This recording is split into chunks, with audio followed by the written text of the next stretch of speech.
Deus seja louvado para sempre e eternamente. Eu estou de volta para lhes apresentar o mergulho nas Escrituras Sagradas. Eu tenho uma pergunta antes que traga o assunto de hoje.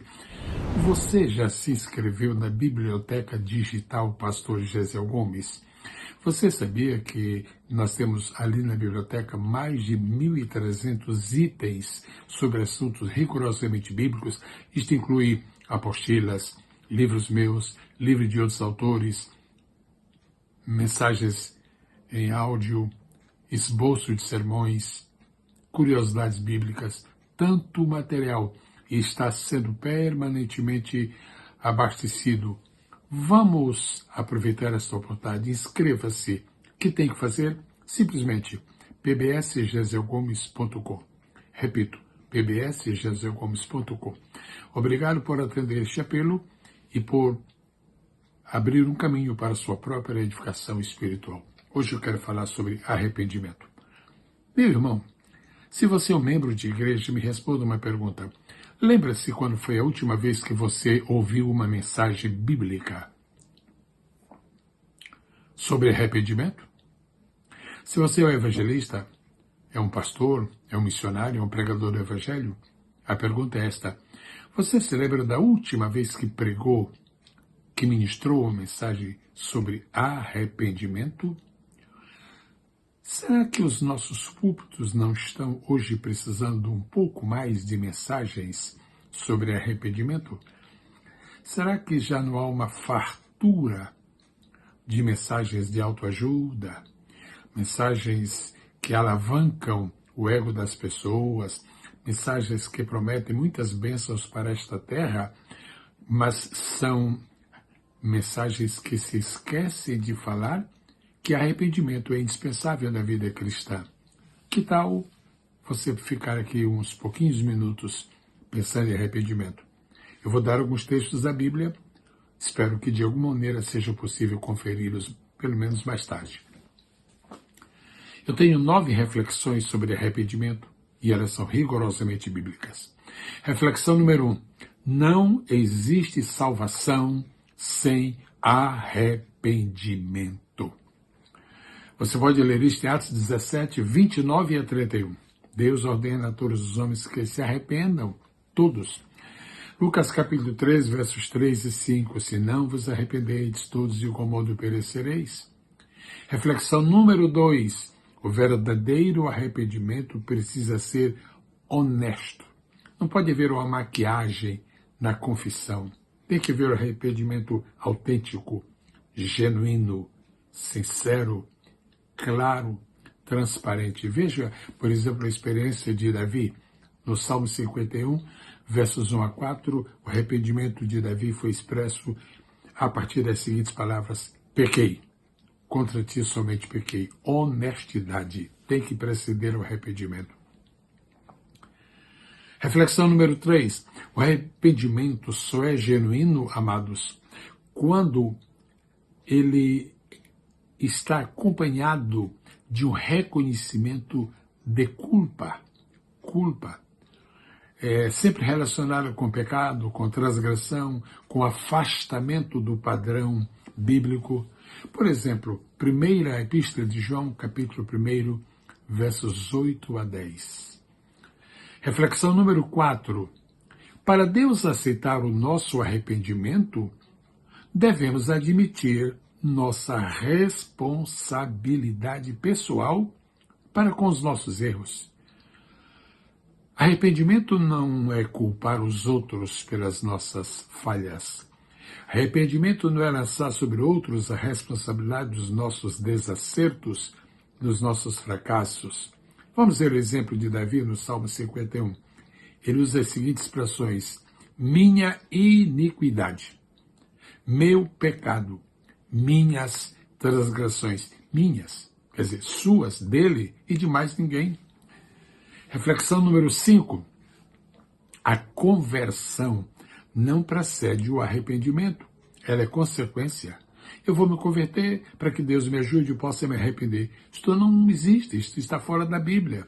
Isso é absolutamente anormal no mundo espiritual que é gerido pela Bíblia Sagrada. A Bíblia diz Atos 3,19, arrependei-vos e convertei-vos. Primeiro vem o arrependimento, mudança de ideia, mudança de propósito, mudança de opinião, mudança de conceito. Depois vem a conversão, que é, na verdade, a mudança de direção. Se a cabeça não funcionar, os pés não têm para onde ir. O coração do homem deve estar sensível ao seu arrependimento, para que haja, então, a subsequente conversão. Vamos agora à reflexão número 6. O arrependimento é como uma árvore, ou seja, tem que produzir frutos. E o primeiro fruto do arrependimento é uma mudança interior. Segundo Crônicas 7,14, se o meu povo, que se chama pelo meu nome, aí Deus dá uma sequência de passos que vão motivar um avivamento, uma transformação. Mas primeiro que tudo tem que haver algo que brote do interior e significa, na verdade, uma grande mudança interior. Você pode ler Ezequiel capítulo 17, versos 21 a 23, e também pode ler Mateus 21, versos 28 a 31. Eu passo a reflexão número 7. Arrependimento, amados, não é, como alguns pensam, sinal de fraqueza? Pelo contrário, é sinal de força espiritual. É uma vitória ao arrependimento. Segundo aos Coríntios, capítulo 12, versos 7 a 10, merece ser lido e depois, em seguida, merece ser entendido. Reflexão número 8. Recusar o arrependimento significa fechar a porta para o perdão divino. Ninguém constrangeu Zaqueu a proclamar o seu arrependimento diante do Senhor Jesus. Ele o fez. Ele o fez com inspiração, ele o fez sem pressão nenhuma, ele o fez espontaneamente. Não se pode recusar o arrependimento, não se pode omitir o arrependimento da nossa escala de atividades perante Deus. E, por último, eu trago a 9ª reflexão. O arrependimento produz efeitos no céu, na terra e no inferno. Algumas atitudes nossas não chegam a produzir efeito nessas 3 áreas do universo, mas o arrependimento produz. Vamos começar por cima. A Bíblia diz que há alegria no céu diante dos anjos de Deus por um pecador que se arrepende. Então, o arrependimento produz efeitos no céu. Mas o arrependimento produz efeitos na terra, e aí eu divido em 2 partes. Produz efeitos no coração de quem se arrepende e produz efeitos no coração da igreja, que se alegra por receber no seu seio pessoas que estão arrependidas. E se produz efeito no céu e se produz efeito na terra, nós temos que entender e aceitar e proclamar que também produz efeito no inferno. Por quê? Porque a pessoa se arrepende. E como consequência do arrependimento se converte. E como consequência da conversão é perdoada. E como consequência do perdão é aceito na família de Deus, é um a menos no inferno. Então produz efeito no inferno no sentido de a pessoa arrependida já não ir mais para o inferno.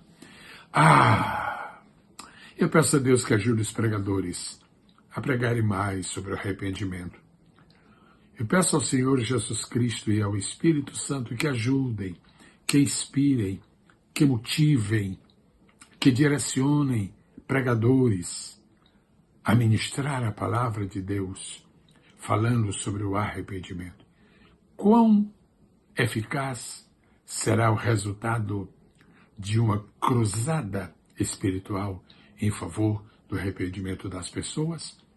Obrigado por haver me acompanhado até aqui. Eu somente queria lhe fazer uma pergunta final. Você teve a oportunidade de ver a mensagem Bálsamo de Gileade? Ela foi posta aqui no YouTube faz apenas 1 ou 2 dias.